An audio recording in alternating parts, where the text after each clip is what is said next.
Alright, so today is Foundation Friday. This is where I try out a new foundation every single Friday on my channel.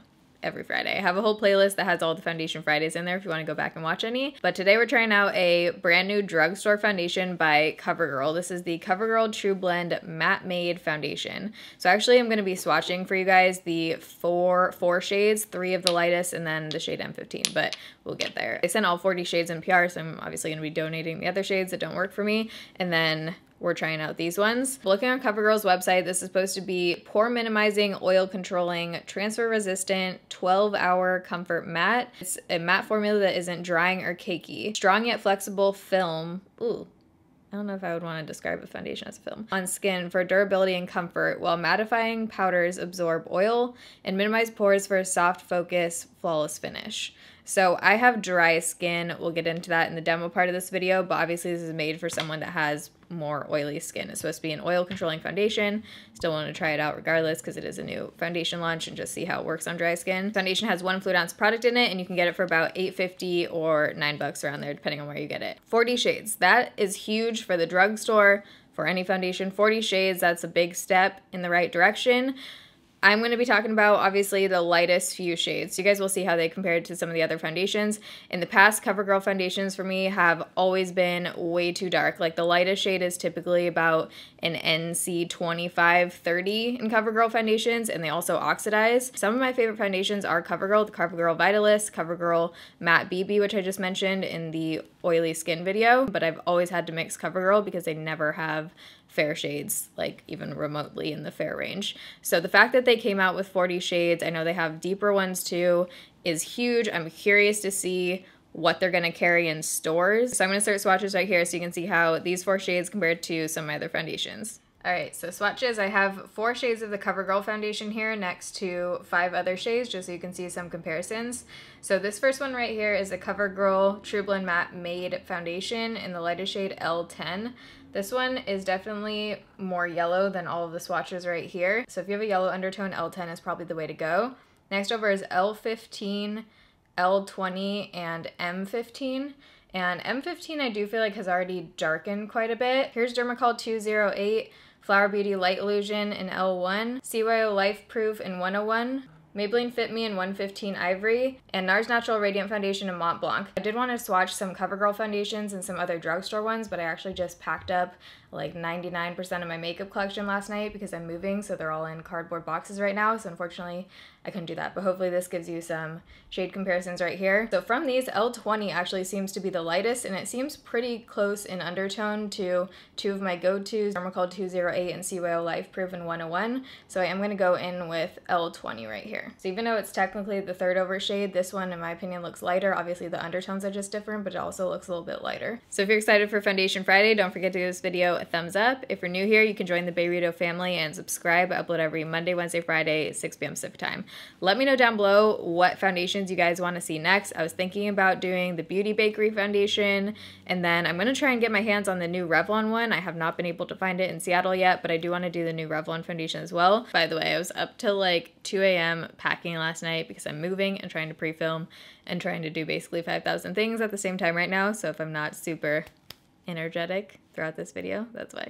But we're here. We're making it happen. Alright, so my skin is still more on the normal to dry side, so I did prep my skin really well with my usual Too Faced 3-in-1 setting spray and a moisturizer. So everything I use is down below to prep my skin, but especially if I'm going to be using a foundation like this that's supposed to be kind of oil controlling, which kind of scares me because I don't have a whole lot of oils to control at this point. I just want to make sure I'm starting out with a super moisturized base so the foundation doesn't like cling to it. Hoping this one is wearable for dry skin, but at the same time it doesn't sound like it's targeted for dry skin whatsoever, so just keep that in mind. So I'm really glad I did the swatches for this one first because I am going to go in with L20 since that looks like it's the fairest one and it looks like it has a super neutral, a little bit of like gray undertone, which that's what the CYO 101 is, and that matches me really well. If you're more pink peach, I would go with L15 and then yellow L10. So I'm gonna give this a shake. Oh crap, I haven't wet my sponge. Okay, we have a damp sponge. By the way, right now it's 8:31 in the morning, Saturday, May 26th. So on half my face, I'm gonna use my Sigma F80 flat top, and on the other half, my sponge. I'm gonna start out with a sponge on this side of my face.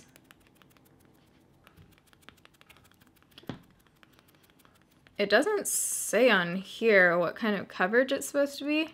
It doesn't say anywhere that I can see what kind of coverage this is supposed to be. Looking like about medium coverage. The shade, looking at my neck, looks pretty good. Once I have my bronzer and stuff on, I think this shade will be perfect. I'm scared how this is gonna look with the brush because right now it's looking pretty dry with the sponge. I just touched my face and I have like a major indentation there. So not immediately transfer resistant, that's for sure. Definitely not pore minimizing, not looking good around here at all. It's already creasing on my upper lip and in this area right here. Typically with foundations like this, sponge is the way to go for dry skin. Whoa, my stomach is growling. Okay, from what I can see in the viewfinder, I feel like it's looking a lot better, like a lot better. Up close, it's just kind of one of those foundations that's like, you can just see every little thing on my face right now. It's just kind of emphasizing it. Try the brush. It has an interesting scent, like almost a mix of the Wet n Wild Photo Focus, but not as strong with Play-Doh. It's not like as toxic smelling as the Wet n Wild Photo Focus, but you definitely smell like clay. The shade is the one thing that so far I am impressed by. We'll see if it oxidizes. But Covergirl foundations, I have never in my life seen one go this fair. I don't think this is like the fairest of the fair. There could probably be about 5 more shades, honestly, underneath these shades. This isn't super fair. I'm not like the palest of the pale or anything. If you are very fair, you would have to mix in a white mixer. But speaking from Covergirl, their usual ranges, this is definitely a step in the right direction. Looks a little bit more textured on the brush side, but barely noticeable. It's almost looking kind of patchy. It looks a little bit lighter in certain parts. It doesn't look that much worse with the brush. Looks about the same. I definitely want to use my sponge to just kind of go over this side though. It's not the easiest to blend out. It definitely has like kind of a stickier feel to it. It doesn't feel super thick, but it definitely doesn't feel like lightweight. I think it looks like it's oxidized about half a shade so far because this side, to me, I don't know how it's looking on camera, does look about half a shade darker, so not major. But yeah, this side did oxidize a little bit.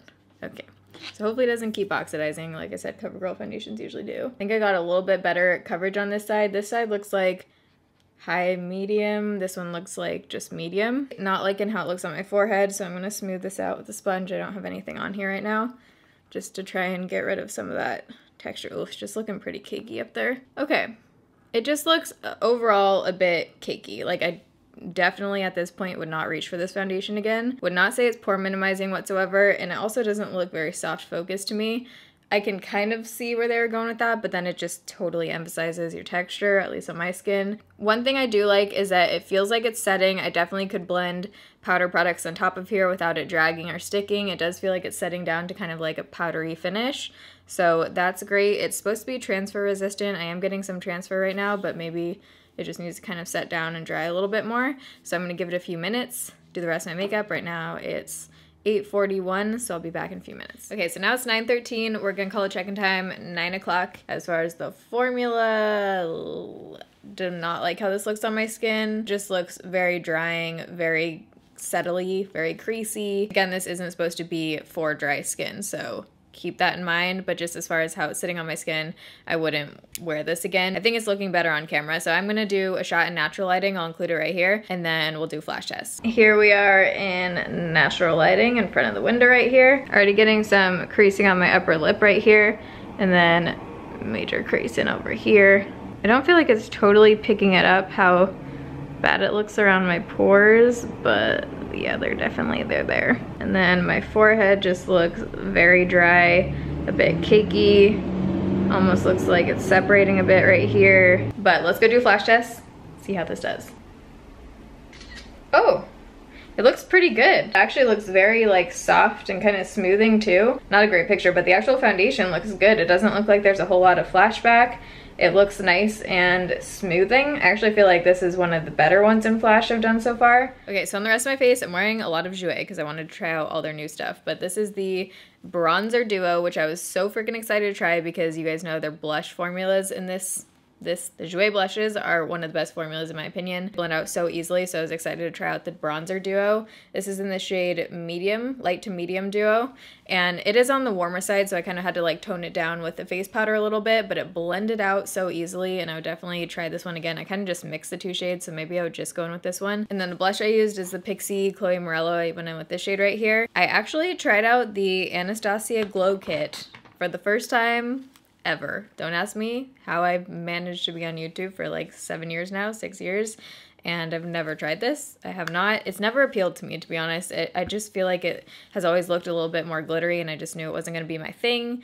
And I was kind of right, but I went in with the shade Moonstone right here, and it is one that's going to emphasize your texture, so I don't totally not like it, but just, you know, it's not a super flattering one if you have textured skin. Eyeshadow, I tried out the Jouer Essential Jet Set palette, which as soon as I open this, these tones look like right up my alley. I've been way more into cool tones lately, so I just went with these two shades and then this one and a little bit of this one today. But I really like these. They blended out easily. It was easy to get like a cool tone, nice and smoky look. I would definitely use this again. And then for lips, I use this NARS liquid lipstick. This is in the shade Le Freak. Ooh, I like the name of that. Did a little outfit edition, added on a jacket. This isn't gonna last very long because it's like 80 degrees outside today. But I'll see you guys in a few hours for the next check-in and after lighting. All right, so it's now 1:30 in the afternoon, so it's been on for 4.5 hours right now. So I wouldn't say it necessarily looks any worse. It's just pretty much the exact same thing as before, just pretty creasy. My forehead might actually look a touch better as it's kind of like warmed up to my skin throughout the day. Like, I wouldn't say my skin looks good by any means in this foundation, but it doesn't seem to have gotten any worse. Still very creasy around here, and just like you can definitely see everything on my face right now. I've just been packing my life away right now. I've been packing, dropping things off at the thrift store, and I'm tired. I feel like I hit a wall, but I need to edit. So I'll see you guys in a few hours at the end of the night. I have chocolate on my teeth. Nope, we're good. It's now 7:06, so it's been on for 10 hours, over 10 hours. I haven't looked at all between now and the last check-in. I would say it looks a bit worse, like even more creasy down here, but my forehead looks about the same. Overall, just looks pretty dry and creasy. I mean, I feel like, what else can I say at this point? But here's a close-up. Definitely looks very dry. Ooh, yeah. Creasing, creasing, creasing. So it's hard to say if this would sit on my skin differently if I had oily skin. If the crease situation would be different, I doubt it, because just the way that it's sitting on my skin is not the best. But it might be one that does control oil, so I can't say since I have dry skin. But I just recently did a Foundation Friday on my top foundations for oily skin that were basically my go-to ones when I had oily skin for years before going on Accutane. So if you want to know which ones I recommend for oily skin, you can check out that video. I have foundations that look a lot better, so I just definitely wouldn't reach for this one. But as far as the shade, it doesn't look like it's majorly oxidized throughout the day, so that's good. And I think it's just exciting that Covergirl actually came out with a shade that matches for the first time literally ever. So yay for new shades, 40 shades. But I hope you guys enjoyed this Foundation Friday. If you did, don't forget to give it a thumbs up. I love you guys. Thanks for watching. See you in my next video. Bye.